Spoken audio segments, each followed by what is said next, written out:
and I'm gonna talk to you. Let me turn the whip on because it's hot as hell. Hot. I don't know. It's really hot. So I want to talk to y'all about this iPhone panic.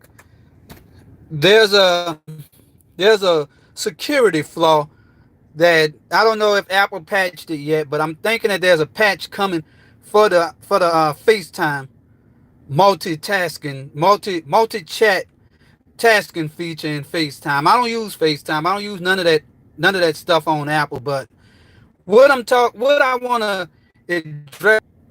So so what's going on is that they are people are panicking that and thinking that somebody's gonna hack into their iPhones.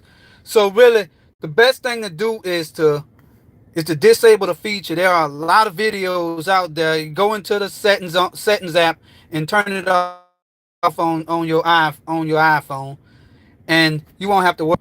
But it's bad whenever people just take any little small bit of news and make it seem like it's the end of the world. They have doomsday preppers that's building bomb shelters thinking that something is gonna blow up tomorrow.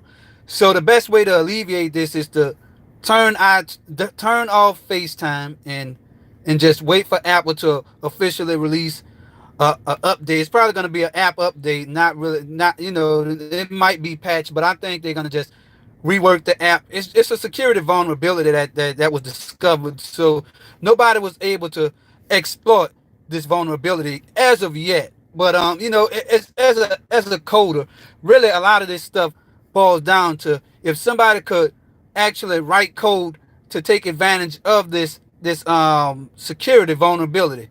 Most apps, almost all apps have backdoors and vulnerabilities, like the Uber app.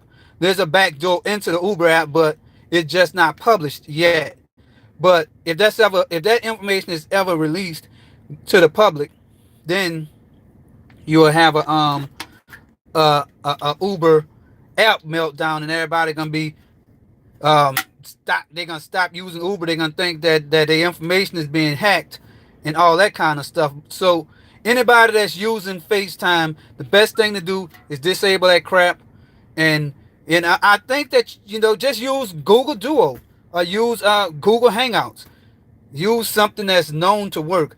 Apple ecosystem is one of those systems that people are loyal to. If Google do this stuff, it's gonna be a bigger meltdown, and people isn't gonna have that much mercy on a company like Google. Apple people are loyal, so they just look at it as, oh, it's just a quick little malfunction. That's it. They're gonna brush it off as though it's not a big deal. But people who support Apple, they are loyal, and they will get into a fight over Apple stuff. So that's the big deal. So I had Dark Road run in the comments earlier, and I have 4 people on this stream. Anybody have something to say about this?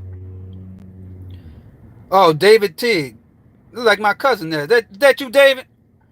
Saying Apple is shit. I think Apple is shit. I really do think that Apple is crap.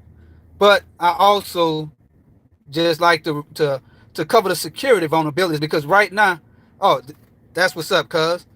So yeah, that's what's up though. So what's going on is that Apple have a lot of problems, and I just like oh yeah, I like my Android too. I'm running a Galaxy Note 8 right now. Apple is just one of those things that people are loyal to their brand. I mean, Apple computers been around for a long time, and people been loyal to using them things. And me personally, I'm an Android, Windows, Linux. So I would use all the operating systems because I want to be good at all of them, because you never know what system you're gonna run into on the job. So I'm able to put Apple systems on the network, and it is hell putting an Apple computer on a Windows based network because it don't work with Active Directory, the the the management system that administer the network. So if you ever used Active Directory on a Windows system, there are group policies and different security measures that security policies are applied, but that's only applied to Windows computers. So you put an Apple computer on there, and that's really gonna mess up everything on that domain. So really, a lot of those things. I mean, I think they have ways around the group policy that you still could put an Apple computer on there, but putting an Apple computer on a Windows network is almost like a security risk.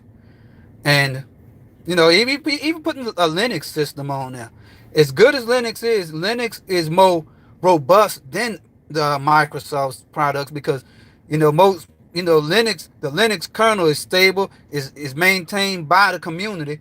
When Microsoft, they just write code and they don't want nobody to understand it to be able to write stuff. But I mean, you can reverse engineer it, and that's why Microsoft been getting a lot of heat because they try to lock down the system and make it so only people who work for Microsoft could actually put their hands on that code. But you know, open source Linux and Apple is kind of a special case of Linux because they use a Linux kernel, but they customize it the same way Android is a custom build of Android. I mean, Android is a custom of Linux also. So I guess that's it. Um, Anybody who have FaceTime, disable that shit, and you won't have any problems. I'm about to get out here and make me some more money because my damn bank account is sitting negative. I done got a damn drone out this bitch. I'm about to start flying. So till I make my next video, I had to address this Apple security flaw as a tech channel. So this is my official stance on. The only thing you have to do with FaceTime is turn that shit off and wait till Apple release an update or patch on it. So 10-4, everyone.